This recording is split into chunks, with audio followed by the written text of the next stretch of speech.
माँ शारदे को नमन। साहित्यिक सचेतना के सभी रचनाकारों, साहित्यकारों, सनातन प्रेमियों और साहित्य प्रेमियों को साहित्यिक सचेतना की ओर से राय सिंह भंडारी द्वारा हार्दिक अभिनंदन। साथियों, जैसे हम बार बार आपको बताते हैं कि साहित्यिक सचेतना एक ऐसा मंच है जहाँ पर रचनाकारों के द्वारा मंच नित नई विषयों की जानकारी सृजन करवा करके आप लोगों के सामने सम्मुख रखता है, ताकि सनातन धर्म का विकास और प्रचार और प्रसार चारों तरफ हो सके। आज का विषय मनपसंद विषय है, जो मैंने एक श्लोक से लिया गया है और जिसमें आप ये देख सकते हैं कि सज्जन और दुर्जनों में क्या अंतर होता है। तो श्लोक है कि विद्या विवादाय धनम मदाय शक्तिम परेशान परिपीड़िनाय फलस्य साधो विपरीत मेतत् ज्ञानाय दानाय च रक्षणाय। अर्थात जो दुर्जन लोगों की जो विद्या होती है वो विवाद के लिए होती है, जो धन होता है उन्माद के लिए होता है, और जो शक्ति होती है दूसरों को परेशान पीड़ित करने के लिए होती है, पीड़ा पहुंचाने के लिए होती है। और उसी के विपरीत अगर सज्जन लोगों की जो विद्या होती है ज्ञान के लिए होती है, धन दान के लिए होता है, और शक्ति दूसरों की रक्षा करने के लिए होता है।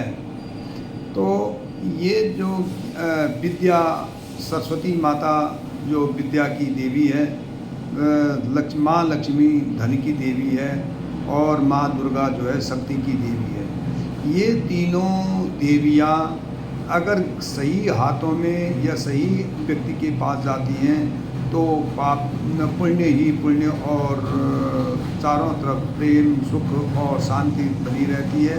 और ये गलत हाथों, गलत आदमियों के पास जाती हैं तो वहाँ पे दुख विनाश और पीड़ा ही मिलती है। तो अब दुर्जन की विद्या, दुर्जन के पास अगर थोड़ी सी विद्या हो जाए तो चाहे वह कम ही पढ़ा लिखा हो, लेकिन अगर उसको कम पढ़ा लिखा हो करके वो अपने आप को ज्ञानी समझने लगता है और अपने सामने दूसरों को नीचा दिखाने के लिए उस पर विद्या के उसी ज्ञान पे वो विवाद करने लगता है। और विवाद इतना हो जाता है कि उसको लगता है कि सारे अल्प ज्ञानी हैं और मैं ही महाज्ञानी हूँ और बाकी सब लोग जो है मूर्ख हैं। तो इससे जिसके कारण उसके मन में अहंकार आ जाता है और वह जो है एक विषाद बन जाता है, लोगों के बिना बात के झगड़ा और विवाद हो जाता है। इसीलिए कहा, विद्वानों ने कहा कि अध जल गगरी छलकत जाए, यानी आधा अगर जल होता है तो पानी ज़्यादा छलकता है, अगर आधा ज्ञान किसी आदमी के पास होता तो ज़्यादा बखारने लगता है, जबकि अंदर कुछ नहीं होता है।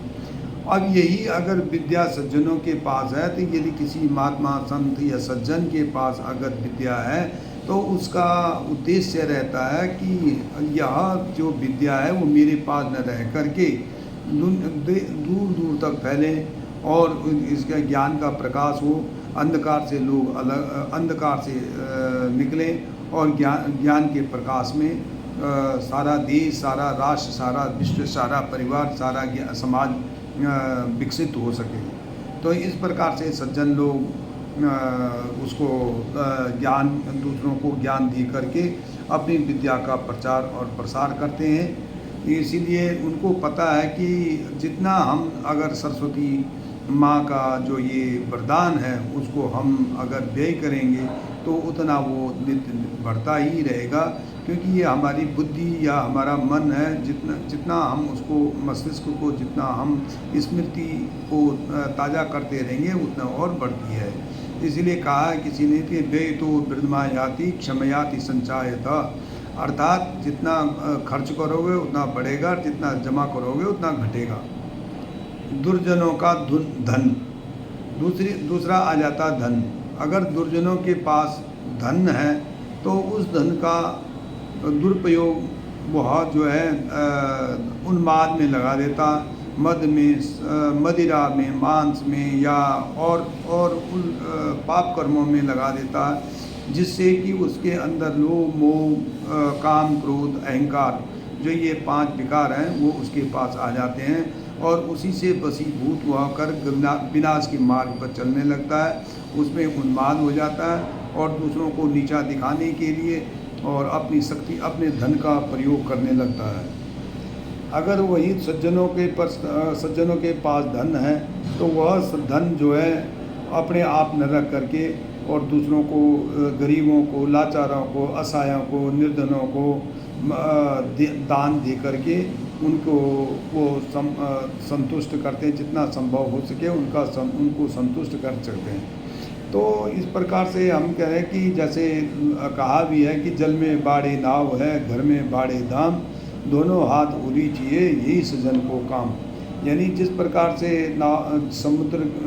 नदी में अगर नाव में पानी भर जाता है, उसी प्रकार से अगर घर में पैसे आ जाते हैं तो दोनों सज्जन लोगों का काम होता है कि दोनों हाथों से उसको देना बांटना। जैसे नाव में पानी भरेगा तो वो दोनों हाथों से बाहर निकालेंगे पानी, तो अगर घर में पैसे हैं तो दोनों हाथों से दूसरों को दान दे देंगे।